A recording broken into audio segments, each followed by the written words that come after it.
And then I was touring in Europe, and I thought, "You know what? The Tony McAlpine band broke up, and I thought, I think people in Europe are pretty cool." So and before that, you've been living like in Germany, you've been living in Los Angeles, you've been living all over the world. I've lived a lot of different places, yeah. I'm born in Buffalo, New York, and then, 1984, I joined a band called Hanover Fist in Toronto, Canada. I lived in Toronto for 2 years, played in a cover band for a couple years, and then I got myself out to Los Angeles in '87.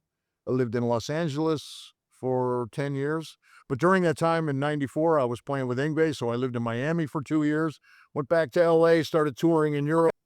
And then I was touring in Europe, and I thought, "You know what? The Tony McAlpine band broke up," and I thought, "I think people in Europe are pretty cool. It's a good place to live." So I relocated to Europe in 1997. I lived in Holland for 1 year. Then I moved to Germany.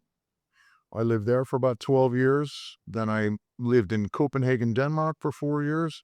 Then I came down to Italy to see my ancestors. Bouncing around. But if you wanna rock and roll, you gotta follow the music. You gotta move and groove.